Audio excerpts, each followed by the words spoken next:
Okay, class, let's talk about your script here real quick. In the directions, I said that I wanted a text of your first 3 pages of kind of how it's gonna go. So just kind of an outline detail. So it could look like something like this that I have here, that I'm showing you right here, where you just talk about exactly what's gonna go on. This would be for a graphic novel, Comic Life 1, where you'd say on the first page, this is specifically what is going to go, and then it could be the second page and stuff like that. So this is kind of what I had in mind when I originally put that down. This example is in D2O content called the script outline. This is kind of what I was thinking of. But some of you I know are kind of working ahead and are getting a lot of stuff done. So you would need to, if some of you turned in a visual part like the first 3 pages of your Comic Life or your PowerPoint or something like that, you can certainly do that for this part of the assignment. So for this part, you can turn in, the text part like this, or you can turn in the visual first 3 pages that you actually have done into your small group room. Either one is fine.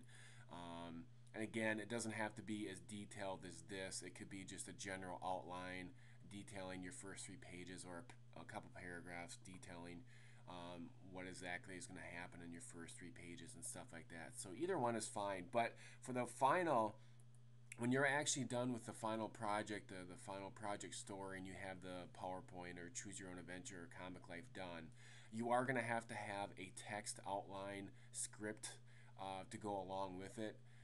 So you will have to have that done at some point.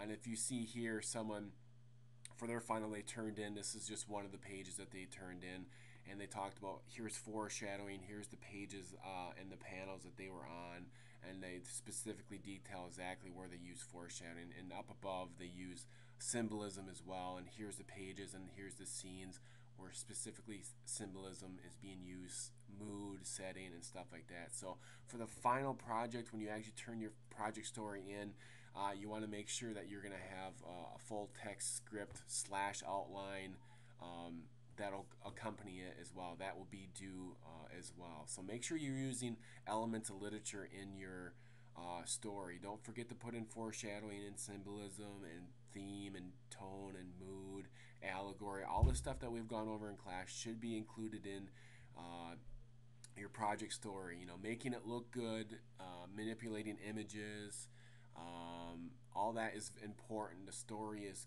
important, but making sure it's a dystopian story is important, and making sure that you have elements of literature put into it is also going to be key to this as well. So for the final project story that you turn in at the end here in a couple weeks, you need to have a text written outline to accompany it as well. That it should look something like this. Doesn't have to be super detailed, but just has to tell me where specifically did you use foreshadowing, because I need to know that you know what you're doing with those literature elements. So I think that should be pretty much it. So again, for the script outline details that's due this week, it can be either visual or it could be text written like the other example that I showed you here. So hopefully that clears it up. Sorry, I should have gotten this video out a little bit earlier, but there you go.